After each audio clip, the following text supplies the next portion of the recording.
마가복음 1장. 하나님의 아들 예수 그리스도에 대한 기쁜 소식이 시작이다. 예언서에는 보라, 내가 너보다 앞서 내 사자를 보내겠다. 그가 내 앞에서 내 길을 준비할 것이다. 광야에서 어떤 사람이 외친 소리가 들린다. 너희는 주를 위해 길을 준비하라. 그의 길을 곱게 하라. 곧 쓰여 있다. 세례 요한. 이 말씀대로 세례 요한이 광야에 나타나 죄를 용서받게 하려고 회개의 세례를 전파하였다. 그래서 온 유대 지방과 예루살렘 사람이 모두 나와 죄를 고백하고 요단강에서 요한에게 세례를 받았다. 요한은 낙타 털옷을 입고 허리에 가죽띠를 띠고 메뚜기와 상꿀을 먹고 살았다. 그리고 그는 이렇게 외쳤다. 내 뒤에 나보다 더 능력 있는 분이 오신다. 나는 몸을 굽으려 그분이 신발끈을 풀어드릴 자격도 없다. 나는 너에게 물로 세례를 주지만 그분은 성령으로 세례를 주실 것이다. 그 무렵 예수님이 갈릴리 나사렛에서 요단강으로 오셔서 요한에게 세례를 받으셨다. 예수님은 물에서 올라오시는 순간 하늘이 열리고 성령님이 비둘기같이 자기에게 내리시는 것을 보셨다. 그리고 하늘에서 너는 내가 사랑하고 기뻐하는 내 아들이다 하는 음성이 들려왔다. 그러고 나서 즉시 성령님은 예수님을 광야로 내보내셨다. 예수님이 거기서 40일 동안 사탄에게 시험을 받으며 들짐승과 함께 지내시다 천사들이 시중 들었다. 요한이 잡힌 후 예수님은 갈릴리로 가셔서 하나님의 기쁜 소식을 전파하시며 드디어 때가 왔다. 하나님 나라가 가까웠으니 회개하고 기쁜 소식을 믿어라 하고 말씀하셨다. 제자들을 부르심. 예수님은 갈릴리 바닷가를 지나가시다가 그물을 던져 고기 잡는 어부 시몬과 그의 형제 안드레를 보셨다. 예수님이 그들에게 나를 따라오너라. 내가 너희를 사람 낳는 어부가 되게 하겠다 하시사 그들은 곧 그물을 버려두고 예수님을 따랐다. 예수님은 좀 더 가시다가 세베대의 두 아들 야고보와 요한이 배에서 그물을 손질하는 것을 보시고 즉시 부르셨다. 그러자 그들은 자기들이 아버지 세베대와 일꾼들을 배에 남겨둔 채 예수님을 따라 나섰다. 그들의 일행은 가버나움으로 갔다. 곧 안식일이 되어 예수님은 회당에 들어가 가르치셨다. 그의 가르침이 율법 학자들과는 달리 권위가 있으므로 사람들은 놀라지 않을 수 없었다. 많은 병자를 고치심. 마침 그 회당에 더러운 귀신 들린 사람 하나가 있었다. 그가 큰 소리로 나사렛 예수님, 우리가 당신과 무슨 상관이 있습니까? 우리를 없애려고 오셨습니까? 나는 당신이 하나님이 거룩한 아들임을 압니다 하고 외쳤다. 예수님이 그를 꾸짖으며 떠들지 말고 그 사람에게서 나오라 하시사 더러운 귀신은 그 사람에게 발작을 일으켜 놓고 큰 소리를 지르며 나왔다. 이 광경을 본 사람들이 모두 놀라 이게 어떻게 된 일이냐? 정말 권위 있는 새로운 가르침이다. 더러운 귀신들도 그 명령에 복종하는군 하며 서로 이야기하였다. 그래서 곧 예수님이 소문이 갈릴리 온 지방에 널리 퍼졌다. 예수님은 회당을 떠나 야고보와 요한을 데리고 시몬과 안드레의 집에 들어가셨다. 이때 시몬이 장모가 열병으로 누워 있었다. 사람들이 이 일을 예수님께 말씀드리자 예수님은 가셔서 그 은혜의 손을 잡아 일으키셨다. 그러자 즉시 열병이 떠나고 시몬의 장모는 예수님 일행에게 시중을 들었다. 날이 저물었을 때 사람들이 병들고 귀신 들린 사람들을 모두 예수님께 데려왔다. 그리고 온 마을 사람들도 문 앞에 모여들었다. 그래서 예수님은 갖가지 병으로 고생하는 많은 사람들을 고쳐주시고 귀신들을 쫓아내셨다. 그러나 예수님은 귀신들이 자기를 잘 알기 때문에 귀신들이 말하는 것을 허락하지 않으셨다. 이른 새벽 예수님은 일어나 외딴 곳에 가서 기도하고 계셨다. 예수님을 찾아다니던 시몬과 그 일행은 예수님을 만나자 모든 사람이 주님을 찾고 있습니다 하고 말하였다. 예수님은 그들에게 가까운 이웃 마을에도 가서 전도하자 나는 이 일을 하려고 왔다 하시고 온 갈릴리를 다니시며 회당에서 전도하고 귀신들을 쫓아내셨다. 한 문둥병자 예수님께 와서 무릎 꿇고 주님께 원하시면 저를 깨끗이 고치실 수 있습니다 하였다. 예수님이 불쌍히 여겨 그에게 손을 대시며 내가 원한다 깨끗이 나으라 하고 말씀하시자 즉시 그의 문둥병이 나았다. 예수님은 곧 그를 보내시며 음악에 타일렀다. 너는 아무에게도 이 일을 말하지 말고 지상에 가서 내 몸을 보이고 모세가 명령한 예물을 드려 네가 깨끗하게 진 것을 사람들에게 증거하여라. 그러나 그는 나가서 이 일을 마구 퍼뜨렸다. 그래서 예수님은 더 이상 드러나게 마을로 들어가실 수가 없어서 외딴 곳에 가 계셨다. 그러나 사람들은 계속 여기서 저기서 모여들었다. 마가복음 2장. 며칠 후 예수님은 다시 가버나움으로 돌아가셨다. 예수님이 지위에 계신다는 소문이 퍼지자 많은 사람들이 모여들어 문 앞까지 꽉 차서 발 들여놓을 틈도 없었고 예수님은 그들에게 하나님의 말씀을 전하고 계셨다. 이때 네 사람이 한 중병자를 메고 예수님께 왔다.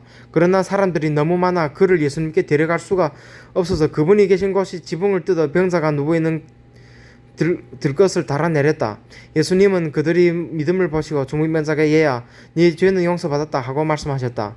그러자 거기 앉아있던 몇몇 율법학자들은 속으로 이 사람이 어째서 이런 말을 하는가, 하나님을 모독하는 말이다, 하나님 한 번 후에 누가 죄를 용서할 수 있단 말인가 하고 생각하였다. 예수님은 즉시 그들이 생각하시고 왜 그런 생각을 하느냐, 중풍병자에게 네 죄는 용서받았다 하는 말과 일어나 네 친구를 들고 걸어가라 하는 말 중에 어느 것이 더 쉽겠느냐, 땅에서 죄를 용서하는 특권이 내게 있다는 것을 보여주겠다 하시고 중풍병자에게 내가 내게 말한다, 일어나 친구를 가지고 집으로 돌아가거라 하고 말씀하셨다. 그러자 그는 곧 일어나 모든 사람들이 지키보는 앞에서 친구를 걷어가지고 걸어나갔다. 사람들은 이것을 보고 모두 놀라 이런 일을 처음 보았다 하면서 하나님을 찬양하였다. 예수님이 다시 바닷가로 나가시자 많은 군중이 뒤따라와서 예수님은 그들을 가르치셨다. 그런 다음 길을 가시다가 알파의 아들 레위가 세관에 있는 것을 보시고 나를 따라오너라 하시사 그가 일어나 예수님을 따랐다. 예수님은 레위 초대를 받고 그의 집에 가서 식사를 하시게 되었다. 예수님을 따르던 많은 세무원들과 주인들도 자리를 같이 하였다. 이것을 본 바리새파의 율법학자들이 예수님이 제자들에게 어째서 당신이 선생은 세무원이나 죄인들과 함께 식사하시오 하고 물었다. 예수님은 그 말을 들으시고 이렇게 말씀하셨다. 건강한 사람에게는 의사가 필요 없고 병든 사람에게만 의사가 필요하다. 나는 의로운 사람을 부르러 온 것이 아니라 죄인을 부르러 왔다. 하늘에서 온 사람 요한이 제자들과 바리새파 사람들이 금식하고 있는데 어느 날 사람들이 예수님께 와서 요한이 제자들과 바리새파 제자들은 금식하는데 선생님 제자들은 왜 금식하지 않습니까? 하고 물었다. 그래서 예수님이 그들에게 대답하셨다. 신랑의 친구들이 신랑과 함께 있는 동안에 금식할 수 있겠느냐? 그들은 신랑과 함께 있는 한 금식할 수가 없다. 그러나 신랑을 빼앗길 날이 올 것이다. 그때는 그들이 금식할 것이다. 낡은 옷에 새천 조각을 대고 깃는 사람 아무도 없다. 그렇게 하면 새로 기운 것이 낡은 옷을 잡아당겨 더 많이 찢어진다. 또 새 포도주를 낡은 가죽부대에 넣는 사람도 없다. 그렇게 하면 새 포도주가 부대를 터뜨려 포도주와 부대를 다 버리게 된다. 새 포도주는 새 부대에 넣어야 한다. 어느 안식일에 예수님 밀박 사이로 지나가실 때 제자들이 함께 가면서 밀이삭을 잘라 먹었다. 그러자 바리새파 사람들이 예수님께 보십시오. 저 사람들이 안식일에 해서는 안 될 일을 하지 않습니까? 하며 트집을 잡았다. 그래서 예수님은 그들에게 이렇게 대답하셨다. 너희는 다윗이 자기 일행과 함께 먹을 것이 없어 굶주렸을 때 한 일을 읽어보지 못했느냐? 아비아달 대제사장 때에 그가 하나님 전에 집에 들어가 제상 위에는 아무도 먹을 수 없는 살인빵을 먹고 자기 일행에도 주지 않았느냐. 그러고서 예수님은 다시 말씀하셨다. 안식일은 사람을 위해 있는 것이지 사람이 안식을 위해 있는 것이 아니다. 그러므로 나는 안식일에도 주인이다. 예수님이 다시 회당에 들어가셨다. 거기 한쪽 손이 오그라든 사람이 있었다. 그날이 안식일이었기 때문에 사람들은 예수님이 그 사람을 고치며 고발하려고 지켜보고 있었다. 예수님은 손 오그라든 사람에게 일어나 앞으로 나오너라 하시고 지켜보는 사람들이 향해 안식일에 선한 일을 하는 것과 악한 일을 하는 것, 사람을 살리는 것과 죽이는 것 중에 어느 것이 옳으냐 하고 물으셨다. 그러나 그들은 아무 대답이 없었다. 예수님은 노여운 얼굴로 둘러보시고 그들이 고집스러운 마음을 슬퍼하시며 병자에게 네 손을 펴라 하고 말씀하셨다. 그래서 그가 손을 펴자 오그라든 그의 손이 완전히 회복되었다. 그러자 바리새파 사람들은 급히 나가서 헤롯 당원들과 만나 예수님을 죽일 방법을 의논하였다. 예수님이 제자들과 함께 바닷가로 다시 가시사 갈릴리에서 온 많은 사람들이 뒤따랐다. 또 유대, 예루살렘, 이두메, 요단강 건너편 두로와 시돈 근처에서도 많은 사람들이 예수님이 하신 일을 듣고 몰려왔다. 예수님은 몰려드는 사람들을 피하려고 제자들에게 작은 배 한 척을 준비하라고 하셨다.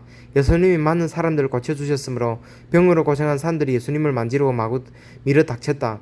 그리고 더러운 귀신 들린 사람들은 예수님을 보기만 하면 그분 앞에 엎드려 당신은 하나님의 아들입니다 하고 소리쳤다. 그래서 예수님 그들에게 자기가 누구라는 것을 말하지 말라고 엄하게 경고하셨다. 12 제자를 뽑으심. 예수님은 산에 올라가 자기가 원하는 사람들을 불러 모으셨다. 그들이 모두 모이자 예수님은 12 제자를 따로 뽑아 자기와 함께 있게 하시고 또 내보내어 전도도 하게 하시며 귀신을 쫓아내는 권능도 주셨다. 예수님이 뽑아 세운 이 12 제자는 이렇다. 베드로라는 이름을 받은 시몬, 보아네게 곧 우리의 아들이라는 이름을 받은 세베다의 두 아들 야고보와 요한, 안드레, 빌립, 바돌로메와 마테, 도마, 알페의 아들 야고보, 다데오 하는 시몬, 그리고 예수님을 판 가룟 사람 유다였다. 예수님이 어느 집에 들어가시사 다시 많은 사람들이 몰려와 예수님 일행은 식사할 겨를도 없었다. 한편 예수님이 가족은 그분이 미치다는 소문을 듣고 붙잡으려 찾아 나섰다. 용서받지 못하는 죄, 예루살렘에서 내려온 율법자들을 그에게 사탄이 붙었다 하며 또 그가 귀신이 왕을 힘입어 귀신을 쫓아낸다 하였다. 그래서 예수님 그들을 가까이 불러모으고 비유를 들어 이렇게 말씀하셨다. 사탄이 어떻게 사탄을 쫓아낼 수 있겠느냐? 한 나라가 서로 싸워 갈라지면 망하고 한 집안도 서로 싸워 갈라지면 망한다. 그래서 사탄이 나라도 서로 싸워 갈라지면서 오래가지 못하고 망하는 법이다. 강한 사람이 집에 들어가 물건을 털어가려고 하면 먼저 그 사람을 잡아 묶어야 한다. 그렇지 않고는 그 집을 털 수가 없다. 내가 분명히 말해둔다. 사람에게 대한 모든 죄와 모독은 용서받을 수 있으나 성령님을 모독하는 자는 절대로 용서받지 못하고 그 죄는 영원히 남는다. 예수님이 이렇게 말씀하신 것은 사람들이 그에게 더러운 귀신이 붙었다 하고 말했기 때문이다. 이때 예수님의 어머니와 형제들이 밖에 와서 사람을 시켜 예수님을 부르자 둘러앉은 사람들이 예수님께 선생님, 어머니와 형제분들이 밖에서 선생님 찾고 있습니다 하고 말하였다. 그때 예수님은 그들에게 내 어머니와 형제가 누구냐 하시고 둘러앉은 사람들을 보시며 보아라, 이들이 내 어머니며 내 형제들이다. 누구든지 하나님 뜻을 따라 사는 사람이 내 형제와 자매이며 어머니다 하고 말씀하셨다.